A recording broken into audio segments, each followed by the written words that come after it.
Dr. L. Murugan, Minister of State for Information and Broadcasting,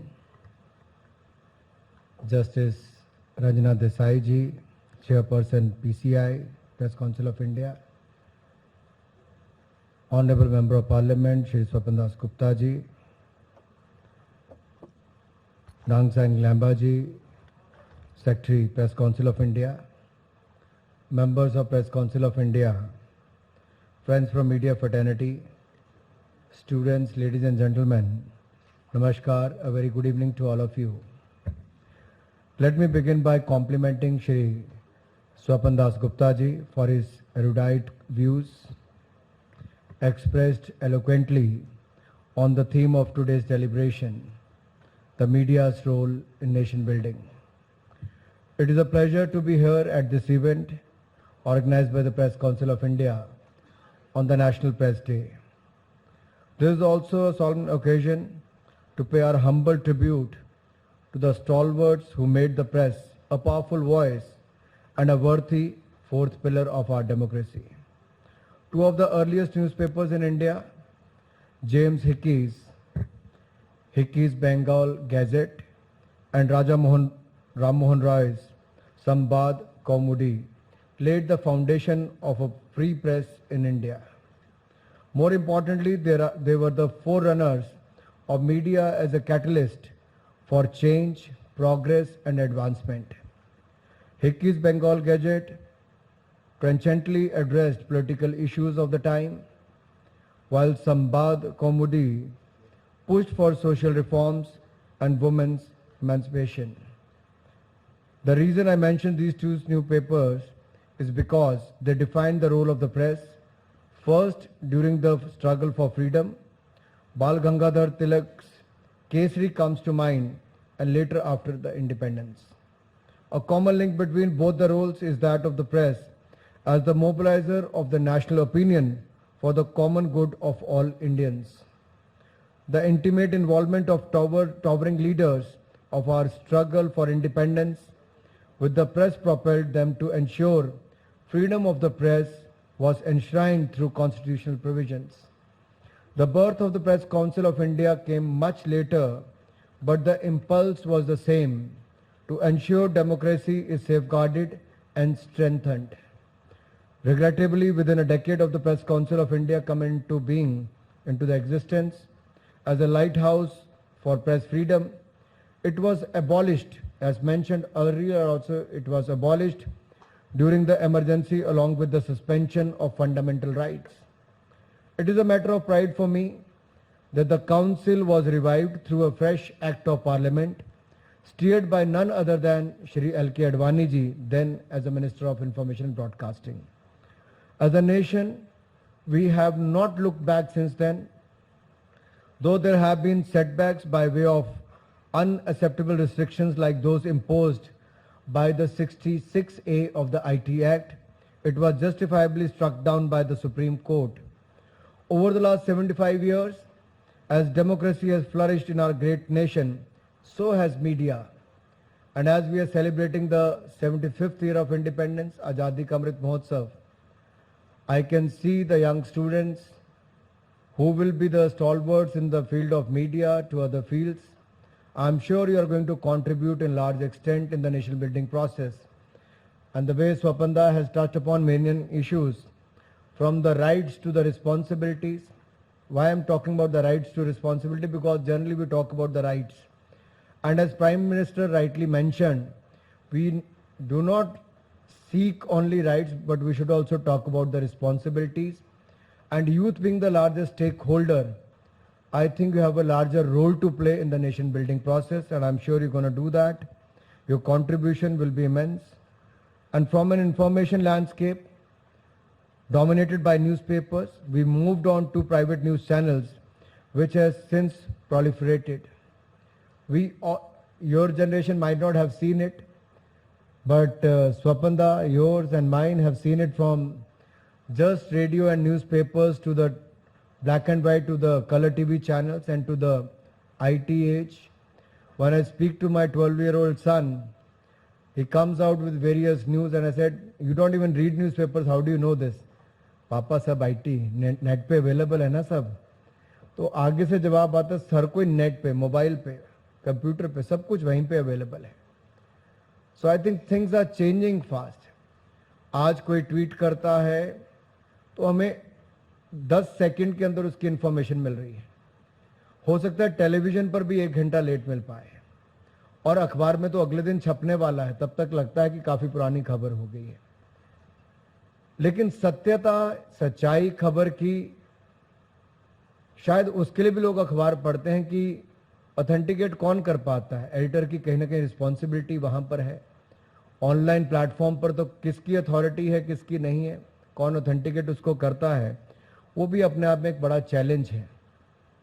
but they also have their own power. I will touch upon that in my coming points. So with the advent of the technology platforms, the information landscape has become more democratic and vibrant, with digital media and social media playing an increasingly important role. And here I would like to add that journalists in metro cities must honor their colleagues in smaller towns like Darbhanga, Saharanpur, Puri, Bilaspur, Jalandhar, Kochi and so on. Your friend should be honored and be given credit. Why I'm saying so is I've seen it during the UP elections, Bihar election or Himachal elections, or whenever I traveled throughout the year, when I interact with a lot of journalists on the ground, you will be surprised to see many newspapers don't have those many printed copies or publication, but those reporters who have their online portal, online channels, they have far better following than many such newspapers. As of today, I think we have more than 1.4 lakh newspapers in the country. But majority of them will have few thousand copies being printed every day. But if you look at those serious reporters or journalists who have their online channels to the web portals, they have large fan following. So people believe in their stories, and many of those stories are picked by the national channels as well. So I think not only those online channels to the portals, but the metro journalists should also honor their colleagues in the smaller towns. The story should matter, not the location or station. Playing stringers, you should pay stringers well. Award them, and improving their confidence is important for a vibrant media landscape. Further keeping pace with the world, Press Council needs to emphasize the promotion of diverse views and protection of women journalists, along with the transgender representation. I'm happy to say that our government has made this information landscape more robust by streamlining governance norms through simplified and transparent processes. We want to see media playing a greater and more constructive role in building a new India as the nation's stature rises globally. However, as with all things that expand with speed, the expansion of media in India merits a cautionary note. There are 3 points I would like to touch upon. Much of the media governance structure is self-regulatory. But self-regulatory does not mean license to err and err intentionally. That would erode media credibility. Bias and prejudice must be abjured. We may have left the pandemic behind us, but the debilitating infodemic seems here to stay. When I was talking to few journalists or few colleagues overseas who come from various other countries, everyone talked about the infodemic more than the pandemic. So the flow of information, whether it is right or wrong, is also very important.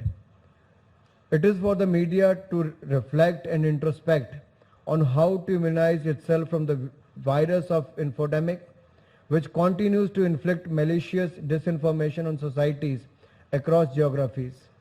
Democracies around the world are seized of the problem of weaponized disinformation. It is extremely regrettable that a prominent digital media platform was recently found to be indulging in malicious disinformation to target our government. The regret is all the more that this was done with no regard for what it does to India's image and the nation's prestige. A related twin concern is that of paid news and fake news. The question is, does the fast disappearing blue line, demarcating editorial content from advertorial content, augur well for media? It is for the media to answer this question. Similarly, clickbait journalism, made fashionable by social media, contributes nothing to media credibility. It contributes even less to nation building. Media must not allow the space for responsible, fair and balanced journalism be occupied by others. Our government believes in enabling media to overcome these and other challenges. The recently amended IT rules, the revised rules for uplinking and downlinking of TV feed, and the proposed simplified press registration process are some initiatives towards that end. We have actively sought to remove any deficit in the flow of official information. All information and data are now available in multiple languages on real-time basis on the PIB website. We are doing our part in debunking fake news with the PIB fact check service to prevent both circulation and amplification of malicious disinformation.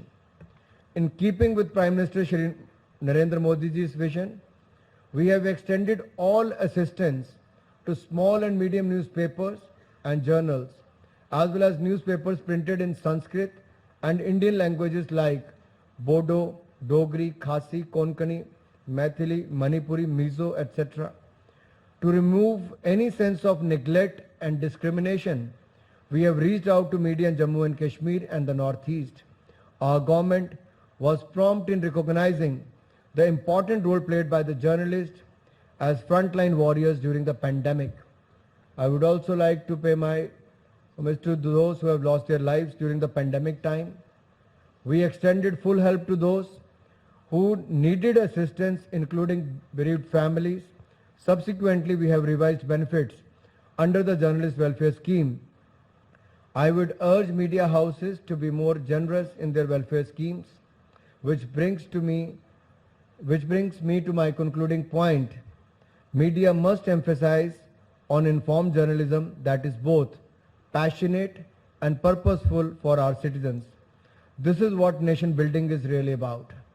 To be mindful of the soaring aspirations of a rising India, a nation of 139 crore people, inform them, enlighten them, and empower them. Restore the sanctity of news by constantly reminding yourself of the famous dictum that was once considered inviolable by newsrooms. Facts are sacred, opinion is free. I look forward to media rising to the occasion and fulfilling its very important role in the making of New India. I also wish the Chairperson, Press Council of India and their team best wishes and good luck for the future endeavors, because a vibrant democracy like India need a vibrant press, and I'm sure Press Council of India will play a very important role in that direction. Thank you for organizing this event and congratulations on the National Press Day. Thank you. Jai Hind, Jai Bharat.